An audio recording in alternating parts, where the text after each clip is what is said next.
Kanselado naman ang pasok ng mga government employees sa Northern Samar kasunod ng mga pagbaha. Yan at ang iba pang mga rumarapidong balita mula sa probinsya, hatid ng iba't ibang istasyon sa ilalim ng MBC Media Group.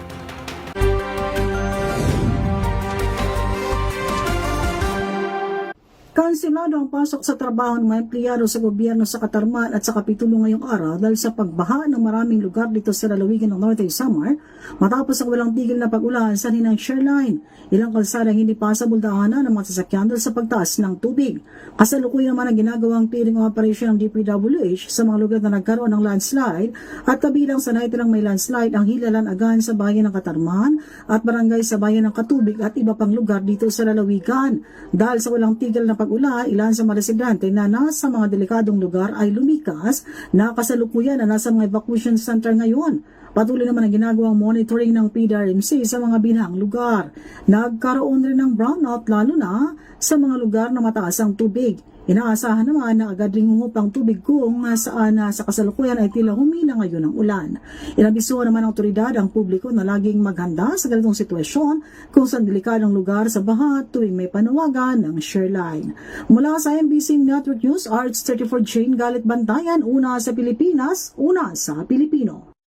Ang lalawigan ng Bulacan ang isa sa 5 mga probinsya sa Central Luzon ang gumastos ng pinakamalaking confidential fund noong taong 2023 batay sa nilabas na report ng Commission on Audit o COA. Batay sa 2023 Annual Audit Report ng COA para sa 7 lalawigan ng Region 3, 200 million pesos confidential fund ang ginastos ng Bulacan.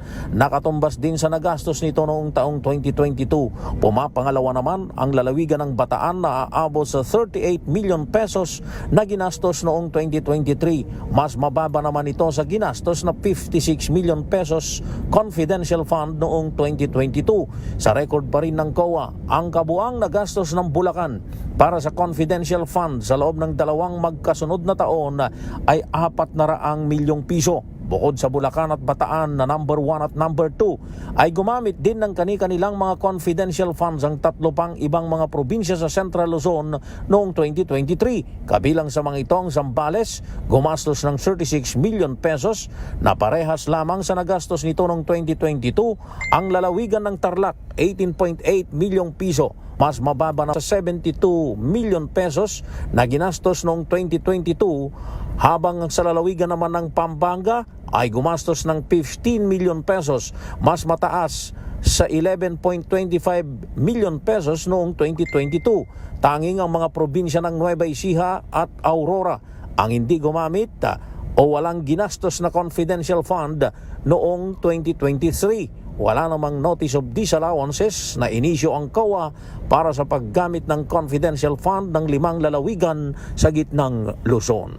Para sa MBC TV Network News, ako si Val Gonzalez, DZRH, una sa Pilipinas, una sa Pilipinas. Balita mula sa Mindanao, nakilala na ang natagpuang nasa state of decomposition ng bangkay sa loob ng pickup truck with plate number KAF 2485 na may 3 araw nang nakaparada sa bahagi ng Purok, Bougainvillea, Barangay San Jose, Pagadian City.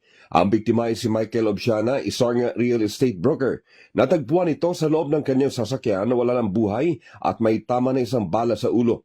Since nakaupo ang biktima sa passenger side sa front seat, ang anggulo ng PNP ay may driver ito na malamang ay siyang prime suspect na pinaghahanap na ngayon sa tulong ng pamilya ng biktima.